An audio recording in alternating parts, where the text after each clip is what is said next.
ভোগান্তি ক্রেতাদের। মধ্যপ্রাচ্য সংকট শুরুর পর থেকেই এমন অবস্থা চলছে। এই মুহূর্তে আরও জানাতে রাজধানীর তেজগাঁও এলাকা থেকে যুক্ত হচ্ছেন আতিক মেসবা লগ্ন। লগ্ন, তেজগাঁও এলাকায় রয়েছেন, পাম্পগুলোতে ঘুরে দেখেছেন নিশ্চয়ই আপনি। কেমন দেখছেন পরিস্থিতি জানতে চাই, আর সার্বিক পরিস্থিতি জানাবেন আমাদের।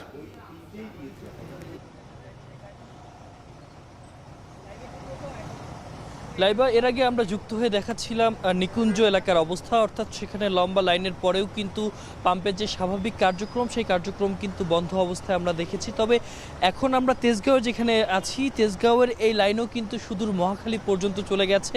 আমরা দেখেছি যে মহাখালী অবধি যারা আসলে এখানে বিভিন্নভাবে দেখেছি যারা তেল সংগ্রহ করছিলেন তাদের লম্বা একটা ভিড় আমরা দেখতে পেরেছি। এবং আরেকটি বিষয় জানিয়ে রাখতে চাই, মূলত কিছুক্ষণ আগেই যারা রাইড শেয়ারিংকারী রয়েছেন তাদের পক্ষ থেকে তাদের জন্য একটি শুভ সংবাদ এসেছে। বাংলাদেশ পেট্রোলিয়াম কর্পোরেশনের পক্ষ থেকে বিজ্ঞপ্তি প্রকাশিত হয়েছে এবং সেখানে নির্দেশনা দেওয়া হয়েছে যারা রাইড শেয়ার করে থাকেন তারা সর্বোচ্চ 5 লিটার করে জ্বালানি সংগ্রহ করতে পারবেন। এবং এর জন্য বেশ কিছু আসলে শর্ত দেওয়া হয়েছে। মূলত যারা জ্বালানি ক্রয় করবেন তারা সেখান থেকে যে পে স্লিপ রয়েছে বা ক্রয় সংক্রান্ত রসিদ রয়েছে সেই রসিদ সংগ্রহ করতে পারবেন।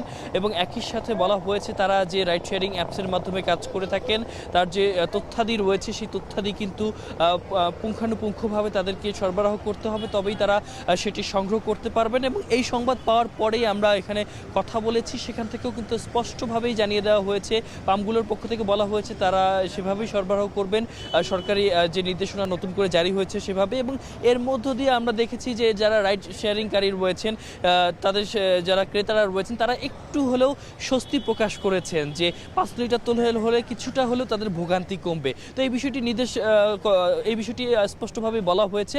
তবে সারি কিন্তু এখন পর্যন্ত লম্বা রয়েছে। তো লাইভে এই ছিল আমার এখান থেকে সর্বশেষ। তেজগাঁও থেকে যুক্ত ছিলেন আতিক মেসবা লগ্ন।